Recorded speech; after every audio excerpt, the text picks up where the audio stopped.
अभी सभी अधिकारियों से और सभी प्रदेश के जिलाधीशों से, एसपी से बैठक हुई।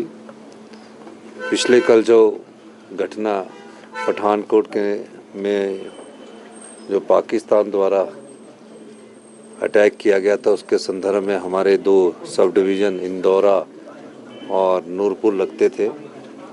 उस सिलसिले में उनके एसपी से मेरी बात हुई है और स्पेशल इंस्ट्रक्शन जारी किए गए हैं कि जैसे ही पठानकोट के एरिया में कोई सायरन बजता है तो एडजॉइनिंग एरिया के ब्लैकआउट आप भी कर दीजिए, ताकि हिमाचल प्रदेश की जनता को कोई नुकसान ना हो। पूरे प्रदेश की फीडबैक लेने के बाद हमने फैसला किया है कि जैसे जैसे भारत सरकार की दिशा निर्देश आते जाएंगे और जो डिजास्टर से रिलेटेड भी दिशा निर्देश आएंगे, उनको अमली जामा पहनाया जाएगा। पर किसी भी प्रकार का पैनिक होने की ज़रूरत नहीं है, लेकिन हमें अपनी सुरक्षा का भी ध्यान रखना है और अपनी जिम्मेवारी का भी निर्वाह करना है। जैसे जैसे हिमाचल प्रदेश सरकार से इंस्ट्रक्शंस हिमाचल की जनता को जाएगी या भारत सरकार के दिशा निर्देश द्वारा जो भी जानकारी हमारे को प्राप्त होगी, उसको हम जनता को भी आने वाले समय में एड्रेस करते रहेंगे और उनको बताते रहेंगे। इसके अलावा कल हमने कहा कि जो मेन ऑफिस है, जैसे चीफ सेक्रेटरी साहब के ऑफिस में है, जीएडी है, कंट्रोल रूम है, उनको खुला रखा जाए।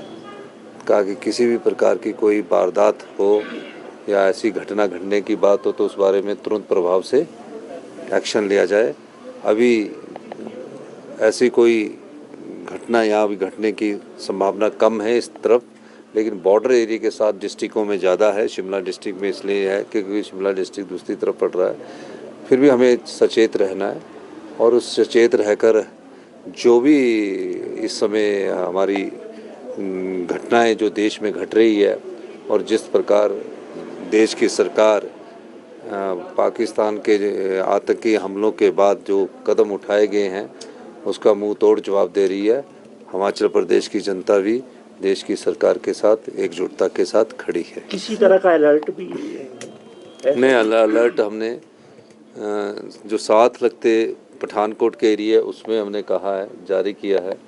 और जो जैसे कि कल रात से जैसे जिस प्रकार के ड्रोन छोड़े गए, मिसाइल छोड़ी गई, एयर अटैक की बात है, सभी प्रकार के अलर्ट रहने के लिए हमने जनता को कहा है कि आपने सुरक्षित, जब ऐसी बात होगी तो सुरक्षित ब्लैकआउट करना है। सुरक्षित रहने के लिए अपना जो भी हम SOP जारी करेंगे, स्टैंडर्ड ऑपरेटिव प्रोसीजर जारी करें, उसके हिसाब से अपने कार्य करना है।